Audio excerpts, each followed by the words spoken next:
Tech Cocktail Conversations, candid insights from startup founders, entrepreneurs, and thought leaders from around the globe.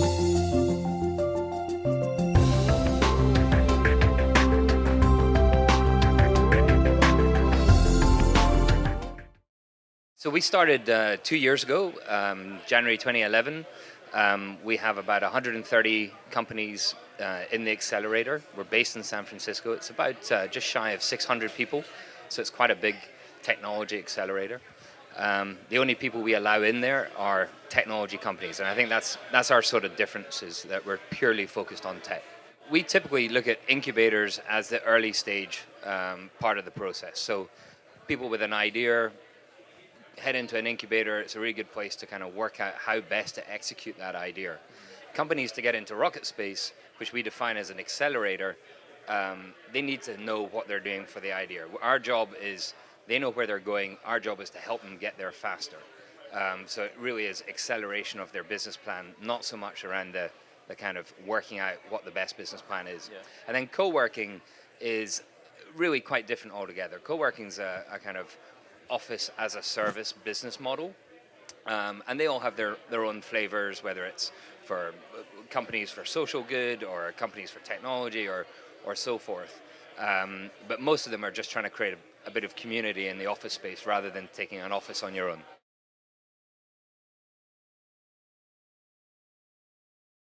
Very early on, we said we were only going to take companies post-incubation or with at least one round of funding. And the real reason for that, partly, it is a quality bar. So, it's as much as everyone thinks it's easy to raise a round of funding, it's still, quite tough to do that. But the other thing is, once you've raised a round of funding, your mindset changes. Until you have that first round of funding, you can be fairly, flippant with the business model and so forth. But once you've sold that idea to investors, you really have to focus in and deliver on schedules. So it's good that everyone in RocketSpace is under the same pressure. Everyone knows they have to get over these kind of key hurdles for their next round of funding. And we have about one company a week closing an A round. So there's a big momentum in that, and it's good that everyone's in the same sort of space. Seed to B typically is where we see them. I think this is another one of the differences of RocketSpace. When we set it up, we always said that it's probably going to take us 10, maybe even 15 years to sort of build what we think ultimately RocketSpace will look like. So we're trying to create the ultimate environment for technology companies to thrive in. We, fundamentally, we believe that young companies are like young people. They are a product of their environment. So if we can create this amazing environment for companies to thrive in, then we'll see more successful companies come from it. So at the moment, we're just in San Francisco.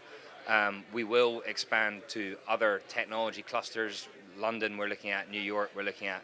As these clusters form, we want to be in the heart of those clusters. So, yeah, I would think in 3 to 4 years, we'll probably have 5 or 6 RocketSpaces in key technology clusters. That's our passion. It's our focus. So we only go where technology is really an integral part of that community.